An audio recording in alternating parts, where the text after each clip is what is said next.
এই কারণেই হযরত উমরের ইন্তেকালের পরে যখন হযরত উমরের গোসল দেওয়া হইতেছিল, হযরত উমরের পিঠের ভিতরে চাবুকের বাড়ির দাগ দেখা যায়, ঘা হয়ে গেছে দেখা যায়। লোকেরা বলে, যারা গোসল দিয়েছে তারা বলে আমিরুল মুমিনিনের পিঠের ভিতরে বেত্রাঘাতের চাবুকের দাগ।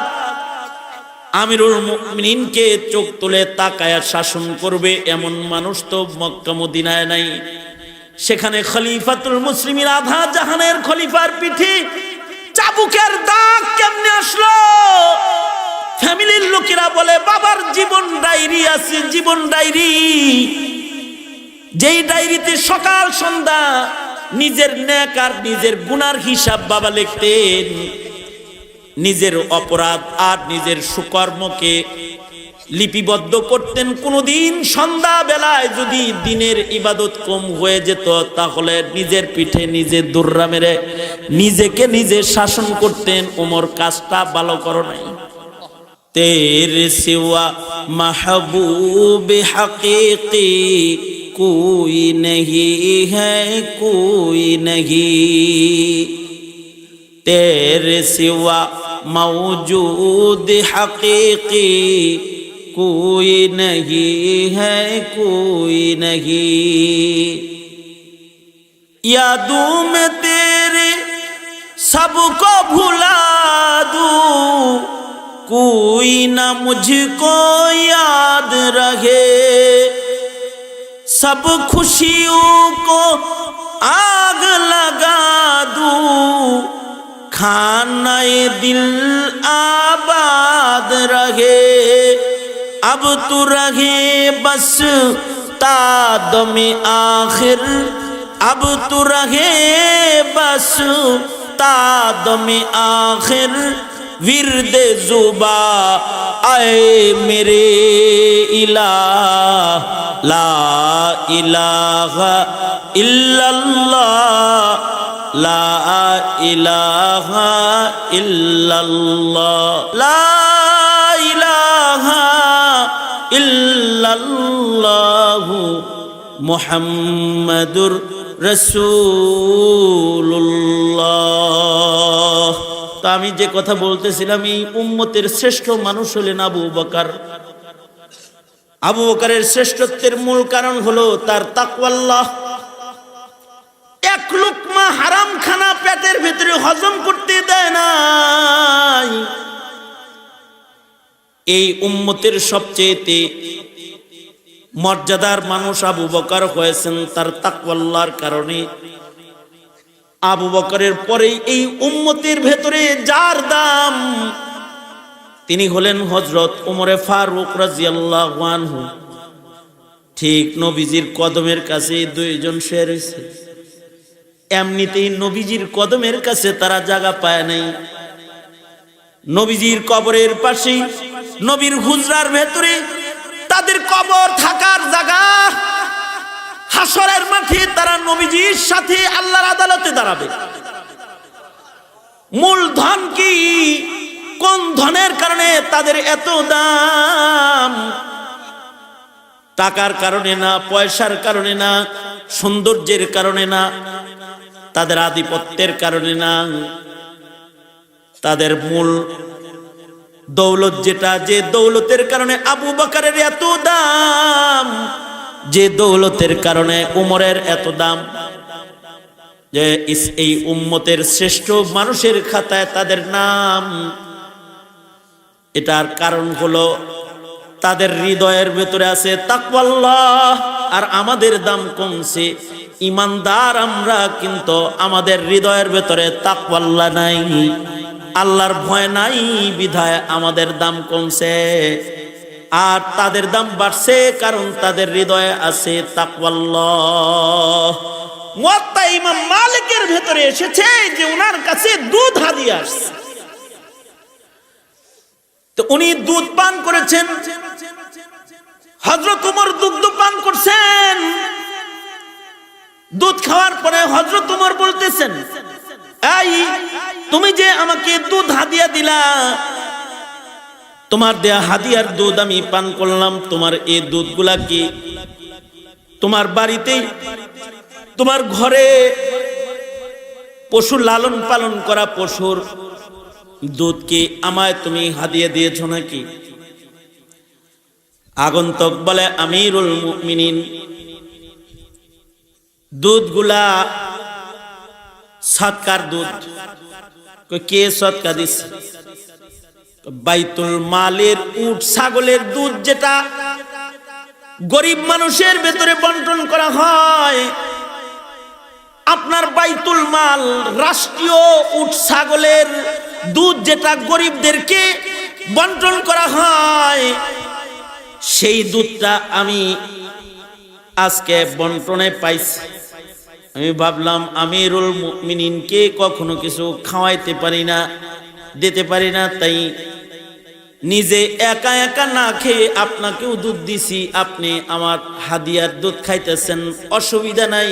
নিজে আবার ফতোয়া দিতেছে, অসুবিধা নাই, আমার জন্য সাদকা আর লাকা হাদিয়া, আপনার জন্য হাদিয়া খায়ালান। আমি সদকা পাইছি, কিন্তু আপনি তো আর সদকা খাইতেছেন না, আপনি হাদিয়া খাইতেছেন, খায়া ফেলান। হযরত ওমর বলে, জিনিসটা হারাম তো না, অবশ্যই হালাল, কিন্তু আমি তো খলিফাতুল মুসলিমিন, আমার জন্য এই হাদিয়া খাওয়া মুনকার।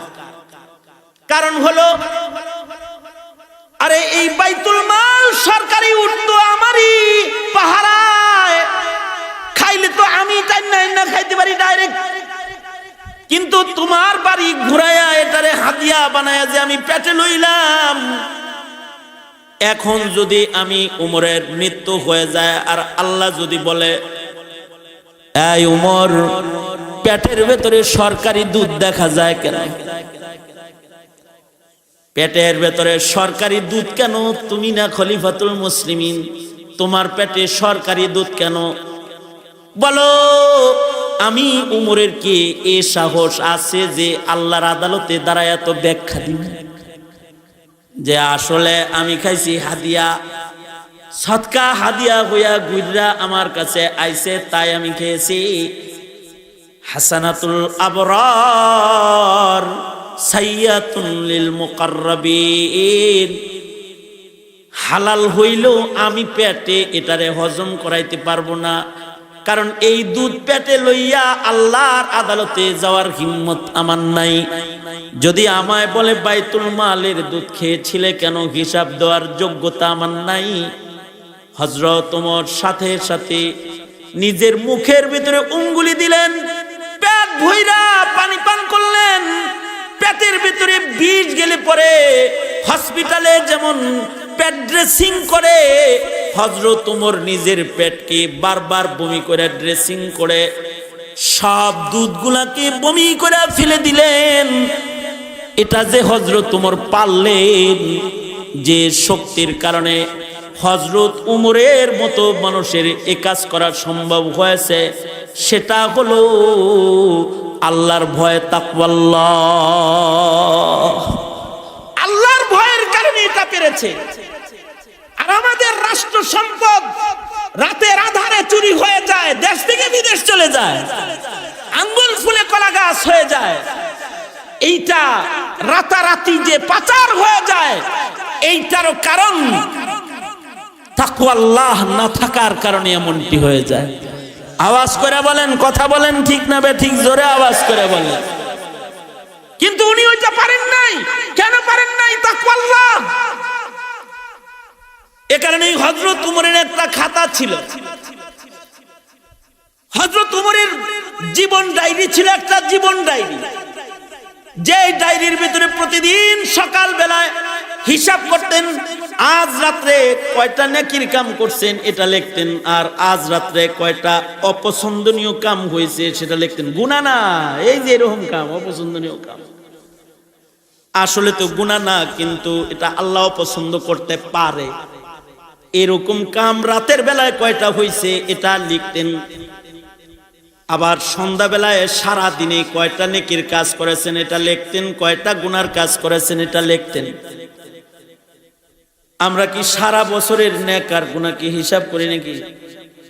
আমাদের তো সারা বছরে কয়টা নেকির কাম করছি তার হিসাব নাই। কিন্তু হযরত উমরের জীবন ডায়েরি ছিল, যার ভিতরে প্রতিদিন সন্ধ্যা বেলায় তিনি লিখতেন দিনের বেলায় কয়টা নেকি করেছেন। আল্লাহু আকবার বলেন। দিনের বেলায় কয়টা নেকি করেছেন, দিনের বেলায় কয়টা অপছন্দের কাম করেছেন, এটা তিনি লিখতেন।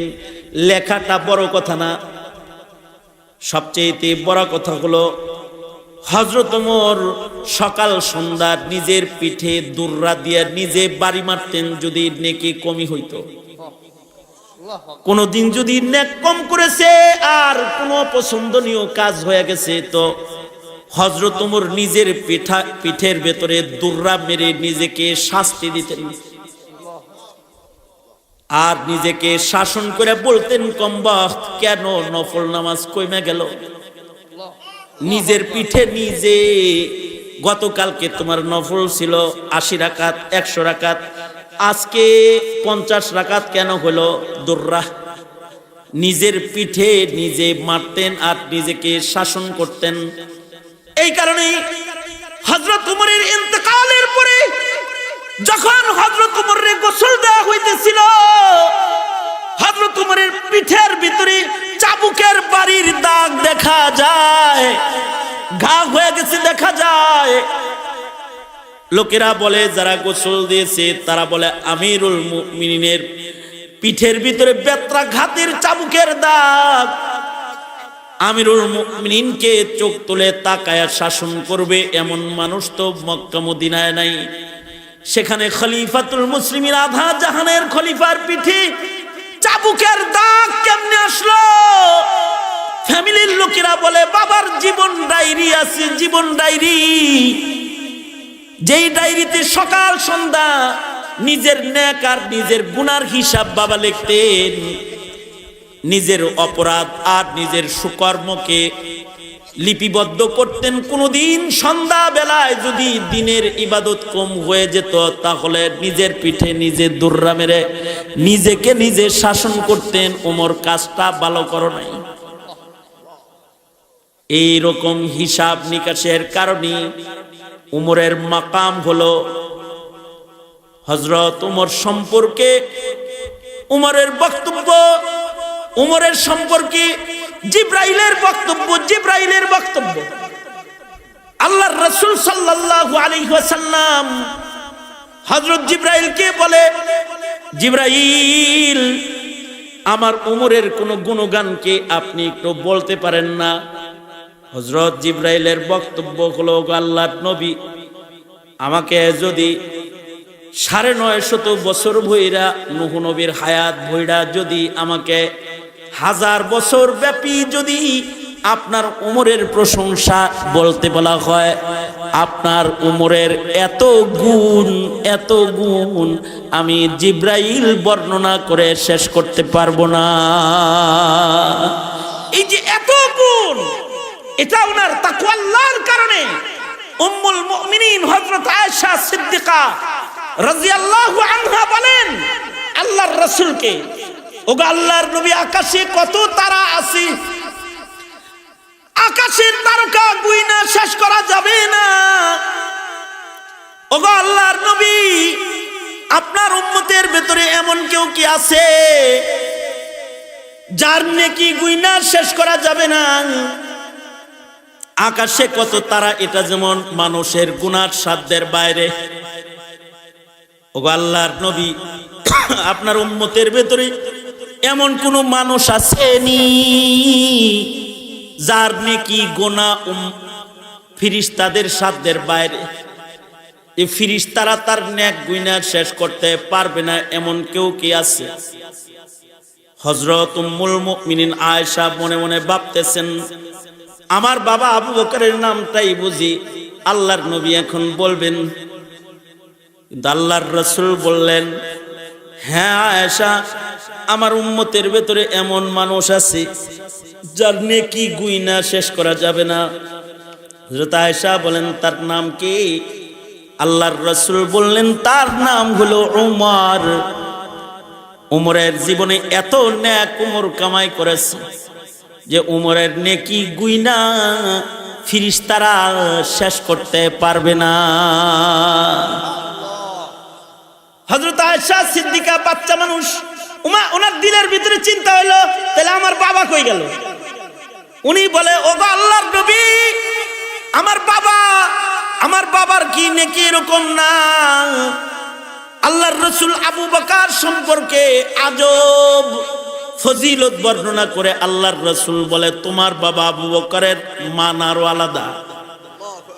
তোমার বাবা আমার সাথী গারে সওরের সাথে আবু বকরের শুধুই মাত্র গারে সওরের ভিতরে যে মুহাব্বত আর যে তাকওয়া সহ আমাকে যে গারে সওরে তোমার বাবা পাহারাদারি করেছে, তোমার বাবার হিজরতের রাতগুলা যদি মিজানের এক পালায় দেয়া হয় আর উমরের টোটাল জিন্দেগি ধইরা যদি আর এক পালায় দেয়া হয়, আবু বকরের হিজরতের রাত্রির পাহারার দাম আল্লাহর কাছে বেশি হয়ে যাবে।